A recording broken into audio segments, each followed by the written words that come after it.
Broadcasting live from the True Crime Today studios to the world. This is Murder in the Morning with Tony Bruschi and Stacey Cole. From the Hit Killers Podcast, Murder in the Morning. It has happened, as you probably have seen. Diddy be done. Arrested in New York on all the charges we've been talking about. And Stacey and myself had that little bet going on who or when was he going to be arrested. I said around Thanksgiving, which... Yeah. And I think you overbid, didn't you? What you did? I did, yeah. I went over by one. Yeah. I won! You did. I don't know what I win, but I won. Well, I went outside. It was a beautiful day where I am, beautiful fall day. And I went and sat outside. It was 85 degrees, eating a sandwich. And I sat back and I went, I would love to have Diddy's money. I'd love to have all of that. But I'm very thankful I'm not him today. Yeah. So that's what you win. You're not Diddy. Not Diddy. He's been indicted on multiple serious charges. Federally indicted, including sex trafficking by forced transportation to engage in prostitution and racketeering conspiracy. RICO, that's what they got R. Kelly on. The unsealed indictment accuses the music mogul of running an enterprise that he engaged in sex trafficking, forced labor or kidnapping, arson, and other crimes. The allegations have been under investigation for nearly a year and mirror at least... Now, I was not familiar with the arson. They didn't say why. And 11 civil complaints filed against Combs since 2023. That was asked this morning in the press conference from the federal district attorney. And they said they cannot comment in greater detail on what the arson is. So I don't know. Interesting. Did he be burning shit? According to federal prosecutors, Combs abused, threatened, and coerced women and others around him to fulfill his sexual desires, protect his reputation, and conceal his conduct from 2008 to the present. The indictment details how he allegedly manipulated women into participating in orchestrated sexual activities with male commercial sex workers using a variety of coercive tactics. Sometimes unbeknownst to the victims, Combs kept videos he filmed of victims engaging in sex acts with commercial sex workers. Federal prosecutors revealed the indictment further outlines a disturbing web of control, citing physical violence and the promise of career advancement as means of Combs used to exert power over his victims. He allegedly controlled their careers, dictated their appearances, and monitored their medical records and supplied them with controlled substances. Damian Williams, a U.S. attorney for the Southern District of New York, emphasized the violent nature of Combs' alleged actions, stating when Combs didn't get his way, he was violent. Notably, the indictment references a 2016 hotel surveillance video showing Combs allegedly physically assaulting his former girlfriend, Cassie Ventura. Following this incident, Combs reportedly attempted to bribe a hotel worker with a stack of cash to keep it quiet. In search of Combs' Miami home, federal agents uncovered 3 AR-15 rifles and a drum magazine, raising further concerns about his conduct. Williams stated that Combs had carried firearms to intimidate or threaten witnesses. Combs was arrested at the Park Hyatt Hotel in Midtown Manhattan and spent the night in federal custody. His attorney, Mark Agnifilo, who we're going to hear from in a moment, confirmed that they were prepared for the charges, stating, "We brought him to New York 2 weeks ago because we knew this day would come." Agnifilo maintained that Combs is dealing with the situation head on and expressed confidence in his client's innocence. Quote, "We are disappointed with the decision to pursue what we believe is an unjust prosecution of Mr. Combs and by the U.S. Attorney's Office," Agnifilo asserted. He portrayed Combs as a music icon, self-made entrepreneur, loving family man, and proven philanthropist, urging the public to preserve judgment until all the facts are known. To his credit, Mr. Combs has been nothing but cooperative with this investigation. Federal prosecutors are seeking to detain Combs while he awaits trial, arguing that he possesses a dangerous threat to the community and risks obstructing justice. They allege he's attempted to bribe security staff and has interfered with witnesses, claiming there are simply no conditions that would ensure that the defendant's efforts to obstruct or tamper with witnesses will stop. Well, underscored that no one is above the law, stating a year ago Sean Combs stood in Times Square and was handed the key to New York City. Today, he's been indicted and will face justice in the Southern District of New York. The investigation remains ongoing, and Williams has encouraged anyone with information to come forward. Combs has denied all allegations against him, including those raised in civil lawsuits, and continues to maintain that innocence. This was just a few moments ago. This is audio from outside of the courthouse. I've been literally watching it all day on another monitor for this small moment. This is, I believe, the attorney for Sean Combs. So this was the first step.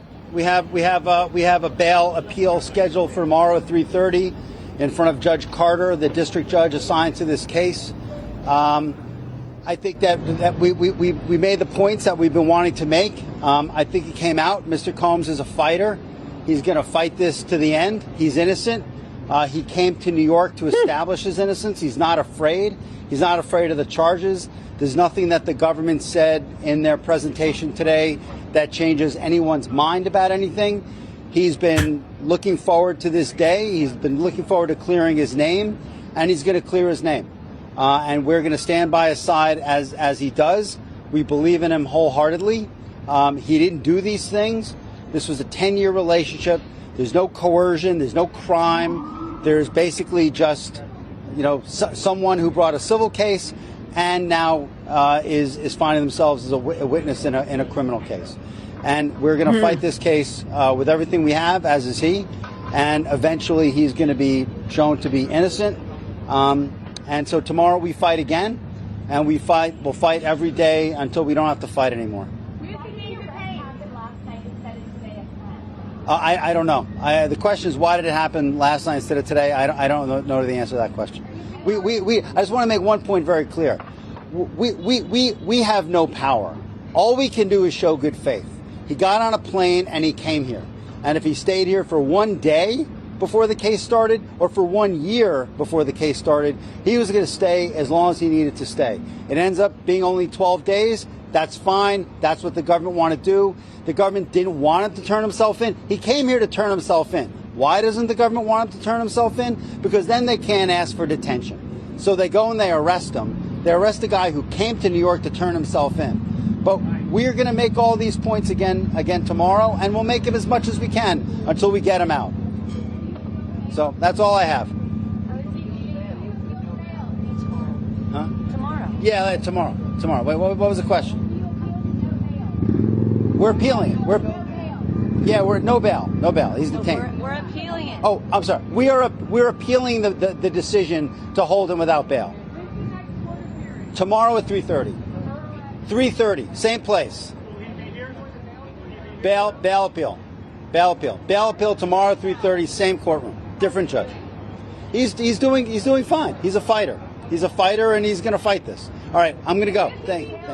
I don't get into that stuff. Okay. How would this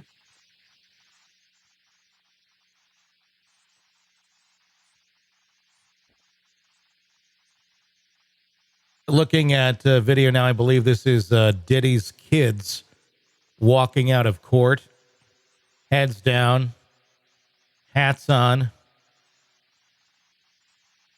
and not appearing to be making any comments.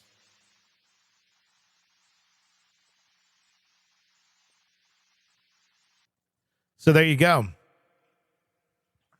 So, okay, the attorney, he's been nothing but cooperative with this investigation. He's innocent. But okay, I saw the hotel video, and that's all I needed to see. I'm sorry. That was a very abusive, domineering, egomaniac, horribly cruel human being from what I saw. He's a fucking monster. I mean, of course the attorney's going to say all that shit. It's not this. It's one person. No, I'm sorry. There's actually a lot of women in this indictment. It's not just Cassie.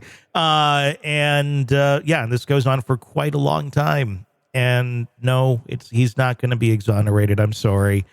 He's done. I mean, you don't just wake up and grab your girlfriend by her hair and drag her down a hallway. You don't just wake up one day and go, fuck it, I've had enough. And I'm going off. And to make it sound like he's been cooperating, that was addressed in this morning's press conference from the federal prosecutor talking about that I believe I'm kind of trying to quote here that the word cooperative is rather elastic in this story, meaning it's been kind of stretched to what one would normally consider to be cooperative may not be the same definition of what we're talking about here.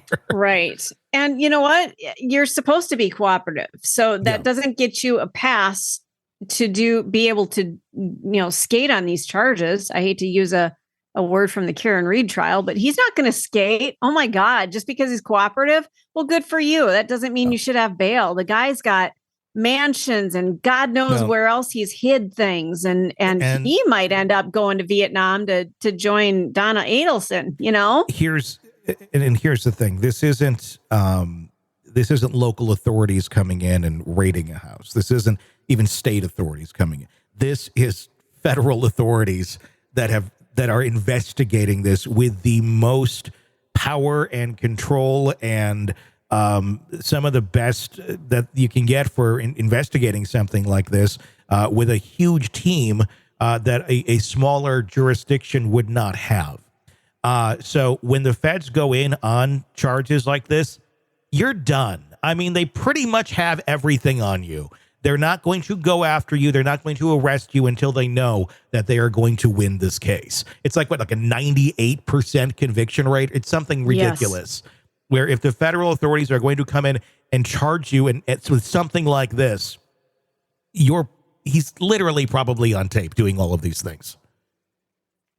Yeah, they're not going to waste their time. And he's a big fish and he's got a lot of tentacles.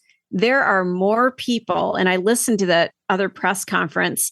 There are more people that are cringing today going, uh-oh, because they helped him. He's one man. He didn't do all of this by himself. There's the drug dealers. There's the people rounding up the people that he used in his sex ring. We might even see some big celebrities going down with this. Here's an interesting thought, because I think initially we all kind of thought that there'd be a big roundup all at once, and clearly there was not. If they went and arrested him yesterday, so he couldn't, they couldn't do the hold or whatever he was saying, then that's the story. But I don't know that that's the reason why they came in yesterday. There could be a totally different reason why they arrested him yesterday versus today. And we're talking about this on Tuesday. I know it's airing Wednesday.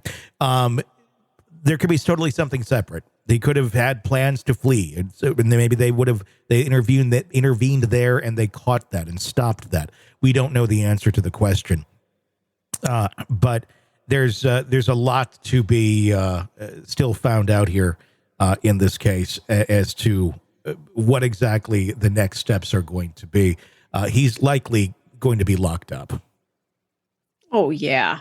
He's not going to be a free man ever again, I don't think. No. I think he realized that, quite honestly, because there were some pictures I saw on TMZ of him in the park in New York Monday afternoon. And he was just sitting in the park looking at the skyline. And I don't know, he kind of had a weird look on his face, almost like maybe at peace, of like, okay, this is it. Enjoying the last few moments of being out, of freedom. Yeah, game over, man. Yeah, I think he knows the goose is cooked, and it's probably over for Diddy. We will keep watching it, and we'll keep you updated. All right, true crime addicts, let's cut the crap.